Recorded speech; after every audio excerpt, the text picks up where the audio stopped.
Hello everyone.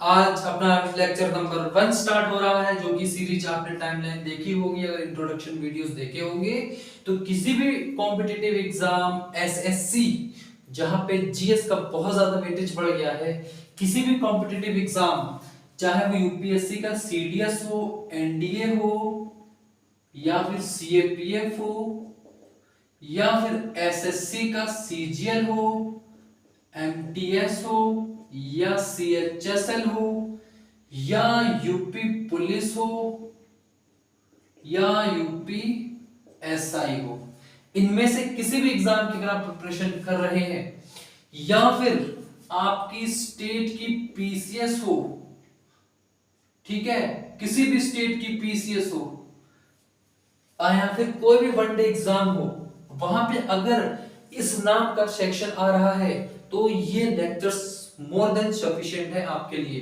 Resources में क्या पढ़ना है, कैसे करना है, सब मैंने आपको बता दिया है। ठीक है, तो लेट अस स्टार्ट। हम स्टार्ट करते हैं पॉलिटी, यानी कि भारत की राज्य व्यवस्था। ठीक है, ये लेक्चर्स हिंदी प्लस इंग्लिश दोनों में रहेंगे। तो चलिए बच्चों स्टार्ट करते हैं। अब पॉलिटी में हम हमेशा बात करते हैं सरकार की। हम किसकी बात करते हैं? गवर्नमेंट की बात करते हैं। किसकी बात करते हैं? गवर्नमेंट की बात करते हैं, यानी कि सरकार की बात करते हैं। किसकी बात करते हैं? सरकार की बात करते हैं। ठीक है, तो सरकार होता क्या है, मेरी बात ध्यान से सुनिएगा। सरकार होता क्या है, गवर्नमेंट किसे कहते हैं? अब मेरी बात ध्यान से सुनना। आपके घर में चाय बनानी है, किसके पास पावर है? आपके पास। कब चाय बनानी है, कब नहीं बनानी, पावर इज इन यू। ठीक है, कब कपड़े खरीदने हैं, पावर आपके पास है। ठीक है, कुछ भी करना है, पावर आपके पास है। अब अपनी मर्जी के मालिक है।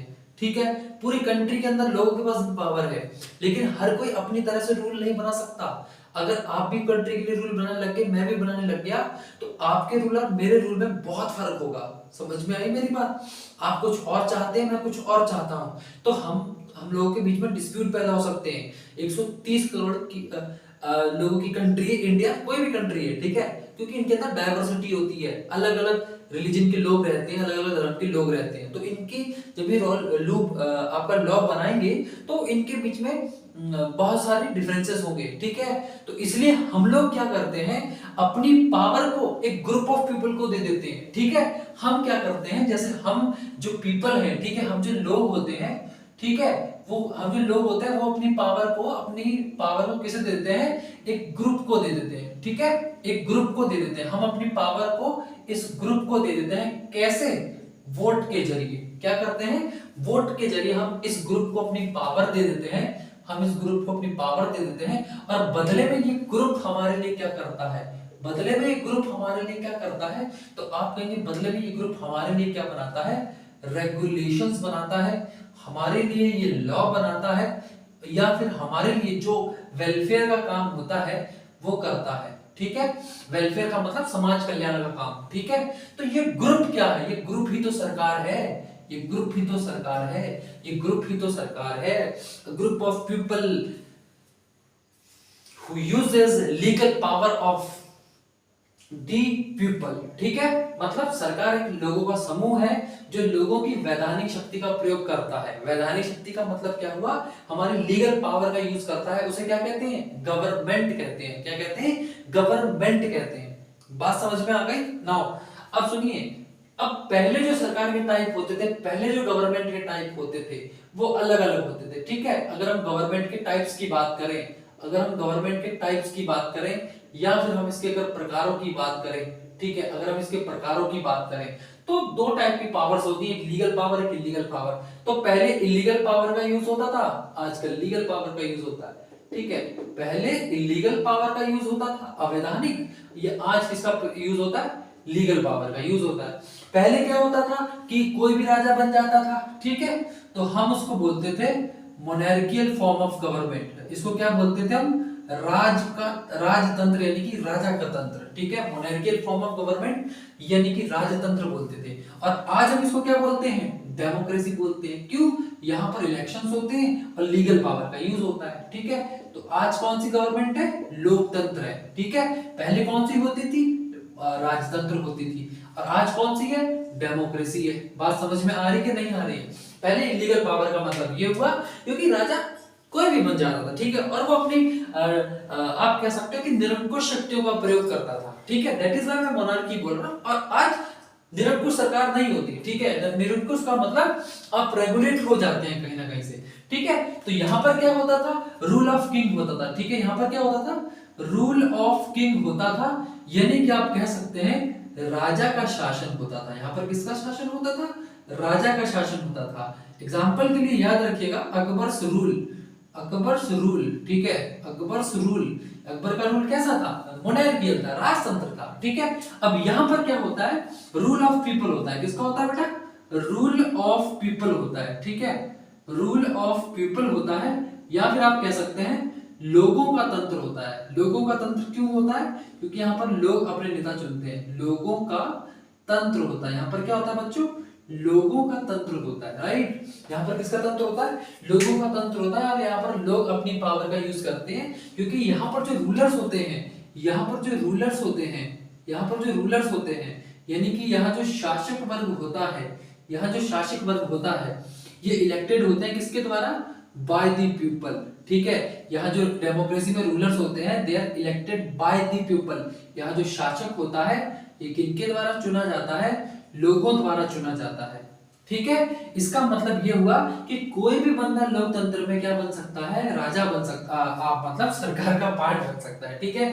बट यहाँ जो रूलर होता था, यहाँ जो रूलर होता था, ठीक है, यहाँ जो शासक होता था ये हेरेडिटरी होता था। क्या होता था, हेरेडिटरी, मतलब वांशिक होता था, ठीक है। वंश के रूप, वंश मतलब यहाँ पर क्या हुआ, वंश के रूप में होता था, ठीक है।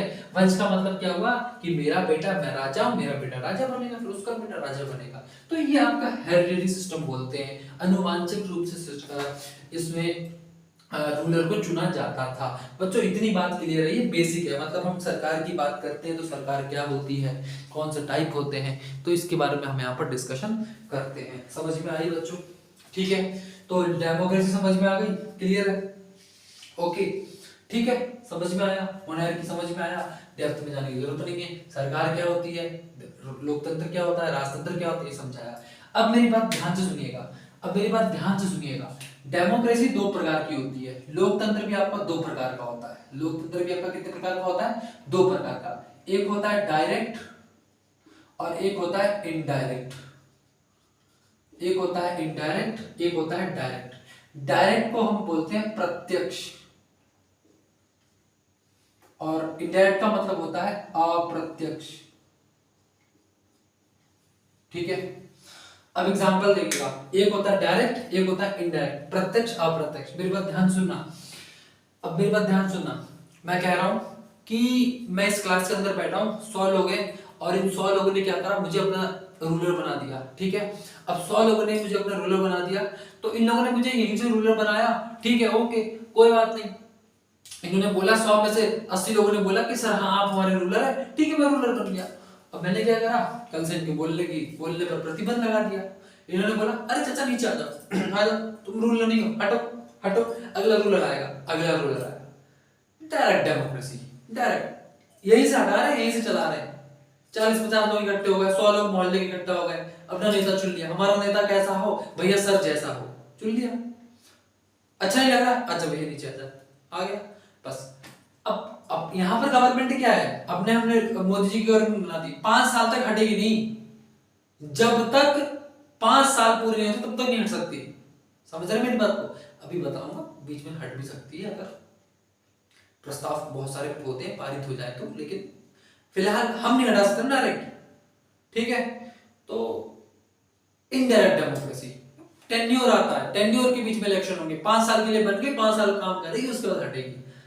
इनडायरेक्ट, बात समझ में आई, क्लियर है। तो इंडिया कैसा एग्जांपल है, इनडायरेक्ट। इंडिया के अंदर कैसी डेमोक्रेसी है, इनडायरेक्ट। क्यों, क्योंकि यहां पर इलेक्शन की ड्यूरेशन दी गई है। ड्यूरेशन का मतलब है टाइम लिमिट है, ठीक है।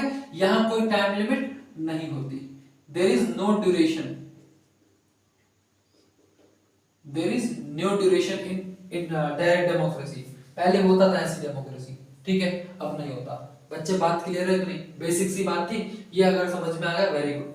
क्लियर है इतनी बात? ओके, मैं डाल दूं बताओ या और पढ़ाऊं आगे? चलो, अब सरकार क्या होती है, सरकार के प्रकार क्या होते हैं, और इनडायरेक्ट डायरेक्ट क्या होती है, समझ में आ गया? ओके। अब लोकतंत्र पता लग गया, अब हम लोकतंत्र में जी रहे हैं, हम यहाँ पर नहीं जी रहे, ठीक है? तो ये नोट कर लीजिए फटाफट से। चलिए फटाफट,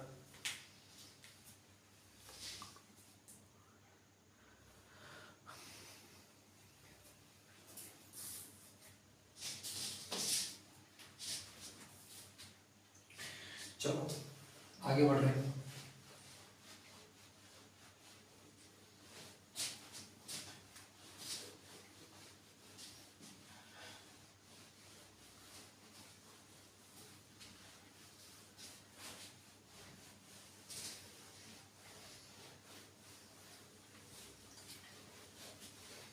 चलो, हमने समझ लिया सरकार क्या होती है, अब हम समझेंगे कॉन्स्टिट्यूशन क्या होता है, संविधान क्या होता है।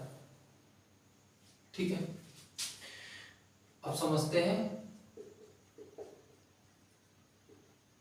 कॉन्स्टिट्यूशन, संविधान।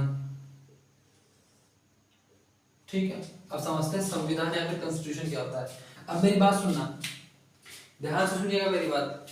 मान लो मैंने यार हम लोगों ने मिलकर सरकार बना दी, ठीक है, इनडायरेक्ट डेमोक्रेसी में। अब हमने अगर सरकार बना दी तो हो सकता है कल के दिन ये सरकार हमारे कोई उल्टा सब कुछ बंद कर दे, हमारा बोलना बंद कर दे, हमारा वोटिंग राइट छीन ले, हमारा वोट देने का अधिकार छीन ले। हो सकता है?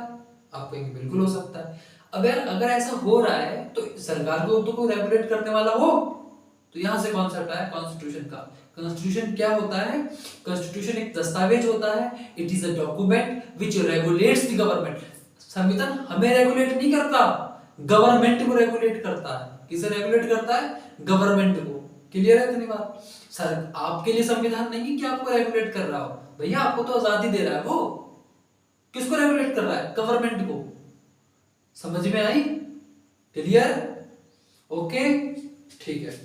तो डॉक्यूमेंट कॉन्स्टिट्यूशन है क्या? It is a document, it is a document which regulates the government, which regulates the government. Document किसको रेगुलेट करता है? तो आप बोलेंगे गवर्नमेंट को रेगुलेट करता है। किसको रेगुलेट करता है? गवर्नमेंट को। संविधान एक दस्तावेज है जो सरकार को नियंत्रित करता है।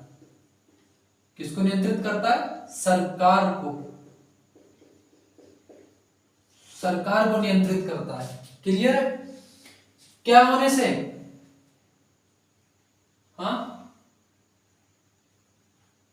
एब्सोल्यूट होने से, निरंकुश होने से। किससे? निरंकुश होने से।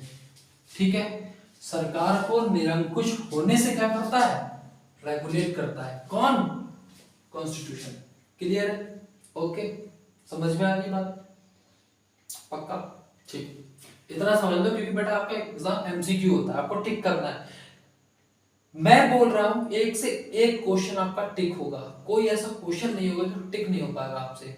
ठीक है, भरोसा रखिए, पढ़ते रहिए। ठीक है, सीधा बोल रहा हूं, पढ़ना है क्योंकि मैंने सब्जेक्ट बहुत लंबे समय से पढ़ा है, मैं जानता हूं। ठीक है, विदाउट एनी फी, विदाउट एनी ऑब्स्टेकल मैं आपको पढ़ा रहा हूं, आप पढ़िए चुपचाप। मेरी गारंटी है कि इस सब्जेक्ट के सारे क्वेश्चन टिक हो जाएंगे। ठीक है, मैं भी पढ़ता हूं, आप पढ़ रहे हैं तो पढ़िए। मैं भी पढ़ता हूं एज ए स्टूडेंट, मैं भी स्टूडेंट हूं।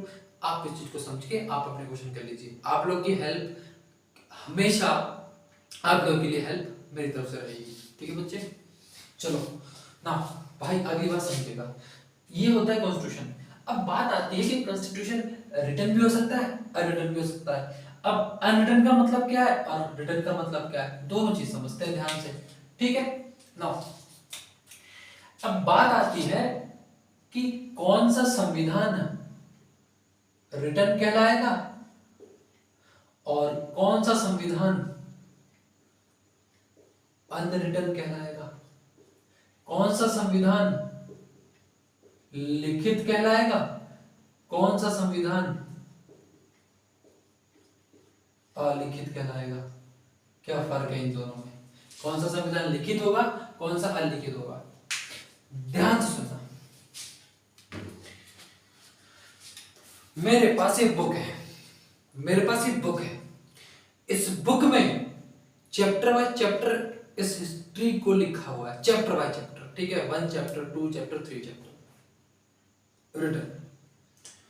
अब इस बुक का पहला चैप्टर अलग से निकाल करके उधर रखा होता, दूसरा कहीं वहां लिखा होता, तीसरा कहीं अलग से कहीं और जगह रखा होता, चौथा कहीं और रखा होता, पांचवा चैप्टर कोई और रखा होता, एक कंसोलिडेटेड फॉर्म में नहीं होता। सारी चीज एक जगह बिल्कुल मैनर के साथ नहीं रखी होती। ये संविधान अनरिटन होगा। इसका मतलब अनरिटन का मतलब अलिखित का मतलब बिल्कुल नहीं ये होता कि वो लिखा ही नहीं है। अगर लिखा ही नहीं होगा तो क्या कोई अपने पैदा होते समय सब कुछ सीख के आएगा? नहीं। लिखा हुआ संविधान का मतलब कंसोलिडेटेड वे में एक जगह में सीक्वेंस से सारी चीजें रखी होती हैं। अलिखित का मतलब, अनरिटन का मतलब कि वहां पर कंसोलिडेटेड वे नहीं है। फॉर एग्जाम्पल आपके फंडामेंटल राइट के एक्ट कहीं और हैं, आपके फंडामेंटल ड्यूटीज कहीं और हैं, आपके डीपीएसपीस कहीं और हैं, आपकी पार्लियामेंट के प्रोविजन कहीं और हैं, आपकी स्टेट लेजिस्लेटिव के प्रोविजन कहीं और हैं। अलिखित संविधान। समझ में आ गई बात? पक्का? लिखित संविधान के एग्जाम्पल है बेटा यूएसए, इंडिया, अमेरिका, इंडिया। अलिखित संविधान के एग्जाम्पल आपको पता होना चाहिए, इंग्लैंड, ठीक है, मतलब ब्रिटेन। अभी ब्रिटेन और इंग्लैंड में क्या फर्क है सब बताएंगे, ठीक है। अलिखित, लिखित, समझ में आ गई बात? पक्का? ओके, पक्का ना? ठीक। अब संविधान लिखित होता है अलिखित होता है, समझ गए? ठीक है। अब बात कर लेते हैं लार्जेस्ट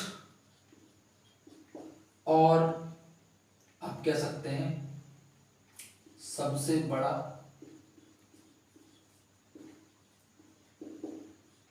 और शॉर्टेस्ट,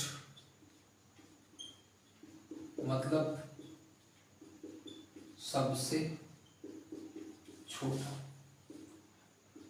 बड़ा और सबसे छोटा। सबसे छोटा इस वर्ल्ड में अगर कोई कॉन्स्टिट्यूशन है तो वो है आपका यूएसए का संविधान, संयुक्त राष्ट्र अमेरिका का संविधान, संयुक्त राष्ट्र अमेरिका, ठीक है। लगभग 7 आर्टिकल्स हैं इसके अंदर और 7 आर्टिकल्स में ही सारी कहानी खत्म। भारत का संविधान सबसे बड़ा है, 395 आर्टिकल्स जब ये संविधान बना था। आज की डेट में कुछ और हो चुके हैं, बढ़ चुके हैं। 395 आर्टिकल्स। इंडिया का संविधान सबसे बड़ा है, भारत का संविधान। इंडिया का कॉन्स्टिट्यूशन सब देशों के कॉन्स्टिट्यूशन से बड़ा है, याद रखिएगा। क्लियर है इतनी बात है? संविधान लिखित होता है, संविधान अलिखित होता है, संविधान लार्जेस्ट होता है, संविधान छोटा होता है। ओके, क्लियर है? पक्का? यस, ठीक। इतना अगर समझ गए, आगे समझते हैं। ठीक है भाई, आगे समझते हैं। थोड़ी सी बातें और करनी है आपसे, उसके बाद अब चीजें आगे बढ़ेंगे। चलो, अब अगर मैं आपसे बोलूं कि सरकार के स्तर मतलब बच्चों level of the government, level of the government क्या होता है। ठीक है, अगर आप देखने की कोशिश करेंगे दो टाइप सरकार के लेवल कौन कौन से होते हैं, ये ध्यान समझना। अगर मैं सरकार के लेवल की बात करूं तो एक होती है आपकी केंद्र सरकार, जो कि सेंट्रल गवर्नमेंट होती है। उसके नीचे होती है आपकी स्टेट गवर्नमेंट, जो कि आपकी राज्य सरकार होती है। और उसके नीचे आपकी होती है लोकल सेल्फ गवर्नमेंट या फिर स्थानीय सरकारें। स्थानीय सरकार यानी कि लोकल सेल्फ गवर्नमेंट। अब ये जरूरी नहीं है कि सारे देशों में केंद्र सरकार, राज्य सरकार या फिर स्थानीय सरकार हो, ये बिल्कुल भी जरूरी नहीं है। हो सकता है किसी देश में केवल और केवल सेंट्रल की गवर्नमेंट हो, स्टेट की ना हो सकता है किसी किसी देश में तीनों लेवल की सरकारें हो सकता है किसी देश में केवल और केवल केंद्र और राज्य हो। ठीक है, ओके।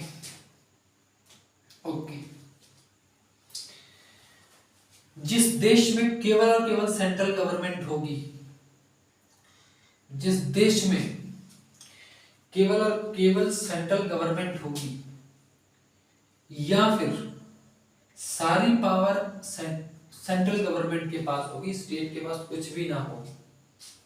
ठीक है, सारी पावर सेंट्रल गवर्नमेंट के पास हो, स्टेट गवर्नमेंट के पास कुछ भी ना हो, ऐसे देश को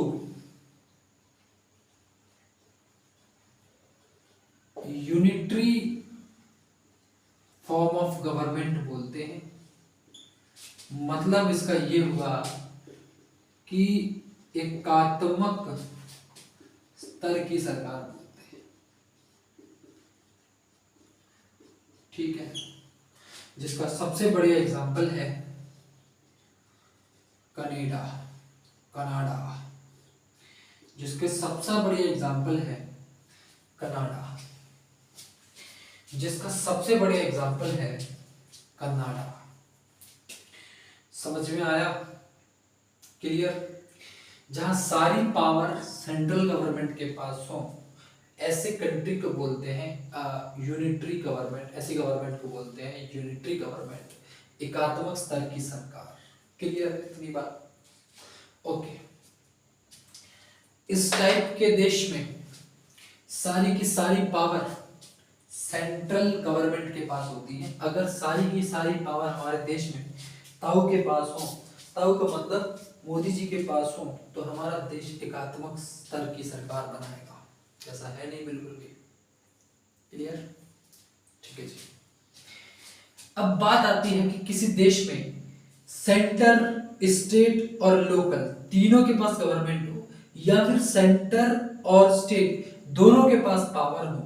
सेंटर और स्टेट अगर दोनों के पास पावर हो तो ऐसे कंट्री को बोलेंगे, ऐसे गवर्नमेंट को बोलेंगे फेडरल गवर्नमेंट। क्या बोलेंगे? फेडरल गवर्नमेंट, या फिर हिंदी में इस चीज को बोलते हैं संघीय सरकार। क्या बोलते हैं इसको? संघीय सरकार। क्या बोलते हैं इसको?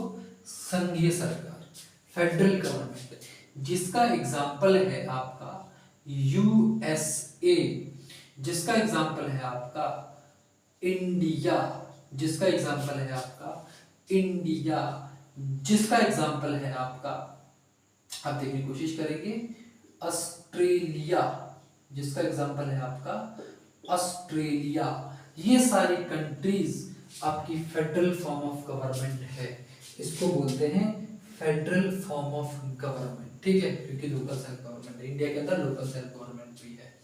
ठीक है, समझ में आया बच्चों? बात क्लियर है?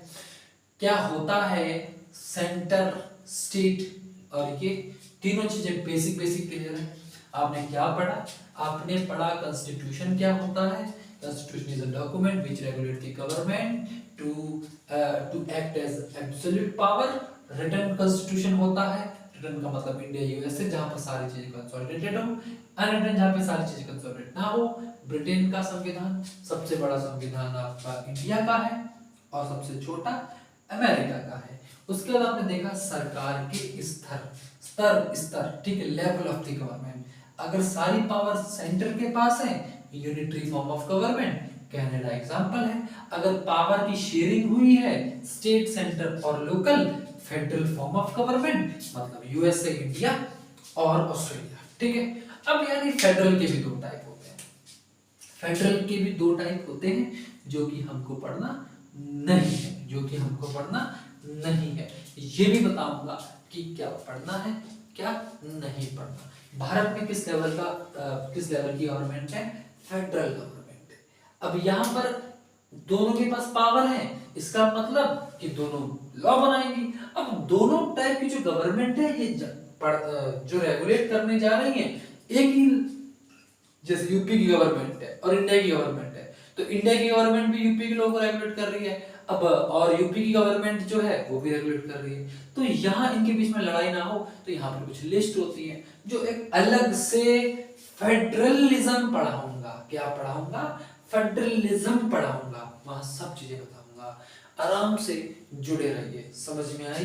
ओके, चलो आगे बढ़ते हैं। अगर आपने लिख लिया स्क्रीनशॉट ले लीजिए या फिर मैं आगे पढ़ाता हूँ, ठीक है? चलो, थैंक यू। आगे बढ़ते हैं।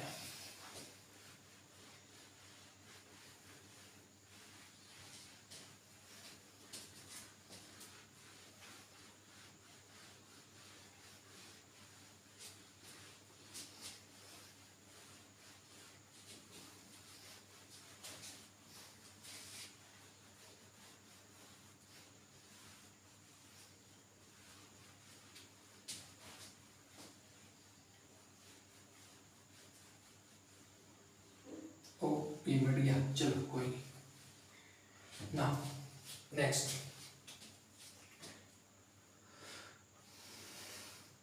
organs of the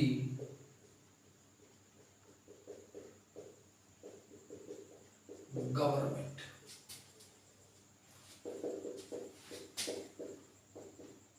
सरकार के अंग, चलो लिख ली कॉपी में। सरकार के अंग कौन कौन से ऑर्गन्स होते हैं, ठीक है? क्योंकि सरकार है तो सारे काम तो सरकार करती नहीं है, समझ में आया? सारे काम तो सरकार करती नहीं है, मतलब एक ही बंदा सारे काम तो करता नहीं है।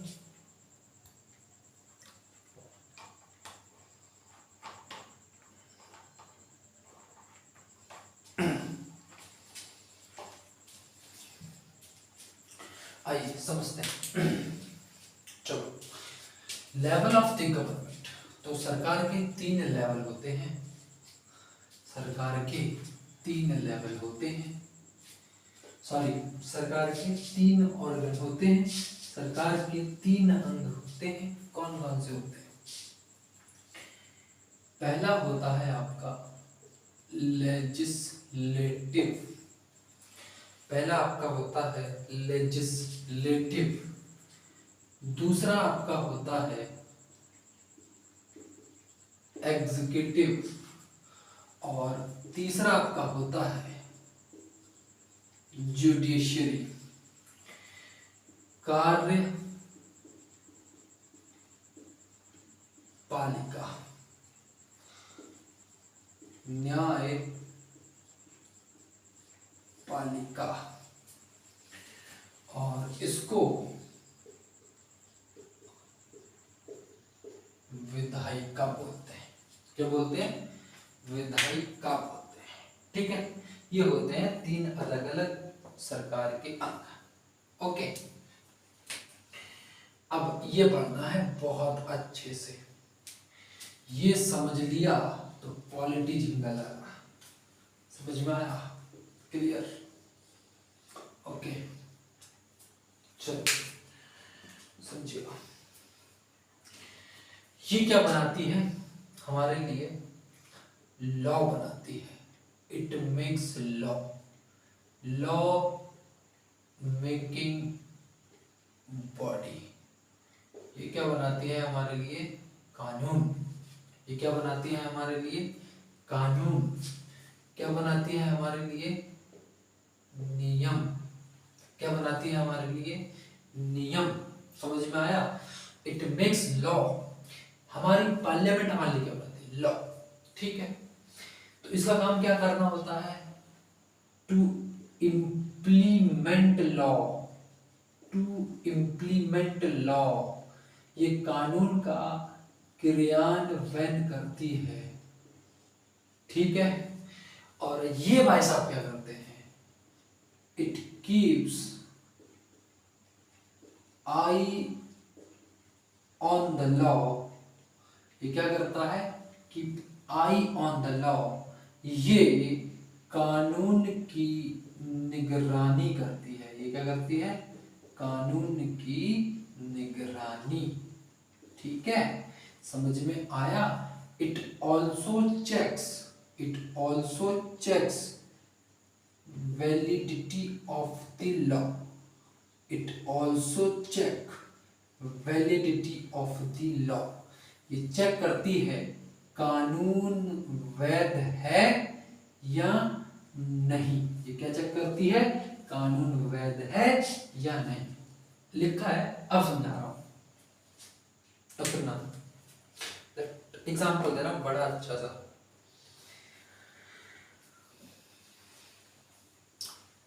अपने घर में दादाजी ने लॉ बना दिया कि इस घर में केवल और केवल जो लड़कियां हैं वो क्लास 10 तक पढ़ाई करेंगी, और जो लड़के हैं वो क्लास 12 तक पढ़ाई करेंगे। उसके बाद सब काम करेंगे जिसमें लड़कियां काम नहीं करेंगी। ठीक है, इस लॉ को बनाया हमारे दादाजी ने पार्लियामेंट में। अब पापा आए, पापा ने बोला कि ठीक है भाई, आपने जैसा कहा है हम वैसा ही करेंगे। ठीक है, 10th तक स्कूल जाते थे, पापा ने 10th के बाद रोक दिया। मम्मी ठीक है 12th तक लड़का जाता रहा। ओके भैया, दादा ने लॉ बनाया तो मानना पड़ेगा, है ना? दादा सबसे बड़े हैं, दादा का नाम को हटा देंगे जायदाद से। ओके, तो कार्यपालिका ने कर दिया, पापा ने काम कर दिया। अब मम्मी बोली अरे यार ऐसे नहीं होगा, ऐसे तो आप क्या कर रहे हैं? डिस्क्रिमिनेशन कर रहे हैं, आप भेदभाव कर रहे हैं। ओके, तो मम्मी ने पिटीशन डाली, दादी को बोला, दादी बोली ठीक है, क्योंकि दादी सुप्रीम कोर्ट थी, मम्मी हाई कोर्ट थी। मम्मी ने पिटीशन डाली, दादी के पास गई, दादी हाई कोर्ट, दादी ने दादा को हड़काया, हट जाओ हट जाओ फटाफट, लॉ ये क्या है? लॉ अच्छा नहीं है, ये वैध नहीं है। भैया चेक यही काम है इनका। ठीक है, ओके खत्म। तो अगर एक बॉडी लॉ बना रही है, दूसरी बॉडी आपकी क्रियान्वयन कर रही है, तो तीसरी बॉडी आपके पास जरूर होनी चाहिए जो चेक करे कि ये लॉ वैध है या नहीं। समझ में आ गई बात? एग्जाम्पल से समझ में आया होगा यार, ऐसे तो ना आती पॉलिटी, ऐसे आती है। ओके, समझ में आ गया तक बात? ठीक है, ठीक। तो हमारे पास विधायिका है जो लॉ बनाती है। अब सुनना, हमारे पास विधायिका है लेकिन हमारे पास गवर्नमेंट के लेवल भी तो है। एक आपके पास सेंटर है, मतलब आपके पास केंद्र सरकार है, और एक आपके पास स्टेट्स हैं, है ना? आपके पास राज्य भी है। समझ में आया कि नहीं आया? है कि नहीं है? बोलिए। ओके,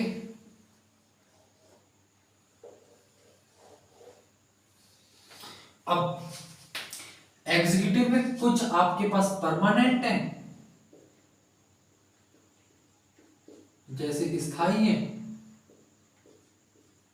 और कुछ आपके टेम्पररी हैं। टेम्पररी का मतलब इलेक्टेड है।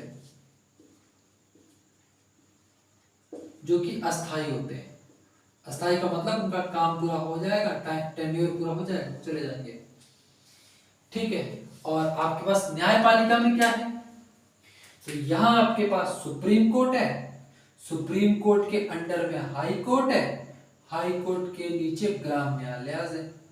कौन सी है? ग्राम न्यायालय। हमारी कंट्री में, हमारे देश में, मेरे इस देश प्यारे भारत में। क्लियर है? समझ में आ गई बात? तो ये तीनों लेयर समझा रहा हूं मैं आपको। अब सुनना, जो सेंट्रल की लेजिस्लेटिव है, हमारी जो सेंट्रल की लेजिस्लेटिव है, विधायिका है, इसको हम बोलते हैं पार्लियामेंट। इसी को हम बोलते हैं संसद।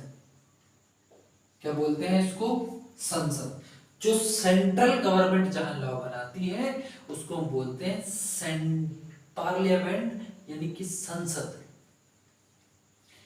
और जो हमारे पास स्टेट्स में होती हैं, जो कि कहां है हमारी पार्लियामेंट, कहां है? कमेंट सेक्शन बताओ फटाफट। ये स्टेट, इसको हम बोलते हैं स्टेट लेजिस्लेचर। क्या बोलते हैं? स्टेट लेजिस्लेचर, मतलब इसको बोला जाता है राज्य विधायिका। क्या बोलते हैं इसको? राज्य विधायिका। क्या बोलते हैं इसको? राज्य विधायिका। हमारे पास 28 स्टेट हैं, तो इसका मतलब हमारे पास 28 स्टेट लेजिस्लेचर्स हैं, मतलब स्टेट राज्य विधायिका है। ठीक है, स्टेट लेजिस्लेटिव भी बोलते हैं। ठीक है, स्टेट लेजिस्लेटिव। ठीक है, हमारे पास 28 राज्य विधायिका है। क्लियर है इतनी बात? ओके, ठीक है। अब परमानेंट कौन से होते हैं? परमानेंट एग्जीक्यूटिव कौन से होते हैं? तो ये IAS, IPS और इनके अंडर में काम करने वाले SHO, CO, ये सारे कौन होते हैं? परमानेंट। हमारी पुलिस, पुलिस इसमें आ गई, ये हमारे परमानेंट होते हैं। सेक्रेटरीज, ठीक है, जो हमारे सेक्रेटरीज होते हैं ये परमानेंट। क्यों? क्योंकि ये परमानेंट है, ये 5 साल बाद नहीं जाएंगे, ये रहेंगे, अपने काम पूरे करेंगे, एग्जीक्यूट करेंगे। ये डिस्ट्रिक्ट मजिस्ट्रेट क्यों होता है? गवर्नमेंट ने कोई लॉ बनाया, उसको लोगों को पालन करवाएगा। दैट इज व्हाई IAS होता है। IPS क्यों होता है? भैया गवर्नमेंट CRPC चल रही है, IPC चल रही है, तो उसके लॉ को इंप्लीमेंट कौन करवाएगा? ये करवाएंगे। परमानेंट, कभी हटाए नहीं जा सकते। टेन्योर पूरा होगा तब, मतलब कि अपनी नौकरी कर रहे हैं वो पूरा हटेंगे। इलेक्टेड नहीं कि 5 साल बाद आए चले गए, नहीं। इलेक्टेड ये होते हैं president. President, council of minister. Council of minister पढ़ेंगे, इसको हम अच्छे से पढ़ेंगे। काउंसिल ऑफ मिनिस्टर, समझ में आया कि नहीं आया? ठीक है, काउंसिल ऑफ मिनिस्टर ये इलेक्टेड है, अस्थायी है, हट जाएंगे 5 साल बाद। काम हो गया, काम खत्म, गए बाहर, out of the box. Clear है इतनी बातें? समझ में आ गया बेटा? पक्का भाई? ओके, लेआउट समझ में आ रहा है कंट्री का? लॉ बनेंगे कहां? सेंटर में और स्टेट में। सेंटर में पार्लियामेंट कहते हैं, स्टेट में राज्य विधायिका कहते हैं। एग्जीक्यूटिव का काम क्या है? लॉ का क्रियान्वयन कराना, इंप्लीमेंट करना, लॉ को अनुपालन करवाना। परमानेंट IAS IPS सेक्रेटरीज ये होते हैं परमानेंट। और अस्थाई मतलब प्रेसिडेंट, काम टेन्योर पूरा खत्म। जुडिशरी में हमारे पास सुप्रीम कोर्ट है, उसके नीचे हमारे पास हाई कोर्ट है, उसके नीचे डिस्ट्रिक्ट कोर्ट होती है, उसके नीचे ग्राम न्यायालय होते हैं। पढ़ेंगे पूरा, एक एक चैप्टर है इसका, इसके बहुत सारे लेक्चर्स हैं, इसके बहुत सारे लेक्चर्स हैं, इसके बहुत सारे लेक्चर्स हैं, सब पढ़ना है आराम से। क्लियर है? कंट्री का लेआउट समझने का। ठीक है, अब सुनना, पार्लियामेंट में कौन कौन होता है ये भी ध्यान से सुनना। पार्लियामेंट में राज्यसभा और लोकसभा, राज्यसभा लोकसभा, यहां पर स्टेट लेजिस्लेटिव असेंबलीज, राज्य विधानसभा बोलते हैं इसको। क्या बोलते हैं इसको? विधानसभा। इसको क्या बोलते हैं? विधानसभा। SLA मतलब विधानसभा। और क्या होता है स्टेट में? Vidhan Parishad. State legislative councils, SLC, assemblies और स्टेट लेजिस्लेटिव काउंसिल्स, ये लेआउट इंडिया का। यहां पर भी कुछ लोग होते हैं, यहां पर भी कुछ लोग होते हैं, यहां पर भी कुछ लोग होते हैं, यहां पर भी कुछ लोग होते हैं, ठीक है। इनका इलेक्शन डायरेक्ट होता है, इनका इलेक्शन इनडायरेक्ट होता है, इनका इलेक्शन डायरेक्ट होता है, इनका इलेक्शन इनडायरेक्ट होता है, ठीक है। अब ये कौन होते हैं, क्या होते हैं, कैसे काम करते हैं, ये हमें पढ़ना है। सिंपल पॉलिटिक्स, खत्म, बस पढ़ लिया, समझ में आ गया, बस कुछ नहीं है इसमें, बहुत सिंपल। Okay, thank you. तो ठीक है, नेक्स्ट लेक्चर में पढ़ेंगे हमारा layout layer 1, lecture number 1 complete. इसमें हमको दूसरे लेक्चर की जरूरत नहीं पड़ेगी, कोई जरूरत है नहीं, यहाँ सिंपल है, बस ये पढ़ना। इस पर चैप्टर है, ये चैप्टर है, ये एक चैप्टर है पूरा, ये एक चैप्टर है पूरा, सब पढ़ेंगे, बहुत इजी है। ओके ओके, अगर वीडियो पसंद आ गई हो आप लोगों को तो प्लीज अपने दोस्तों में शेयर कीजिएगा, बिल्कुल फ्री, बिल्कुल डेप्थ में अच्छे से पढ़ेंगे, कोई कमी नहीं होगी मेरी तरफ से। Thank you so much guys, video को शेयर कर दीजिएगा और टेलीग्राम के साथ जुड़ जाइएगा।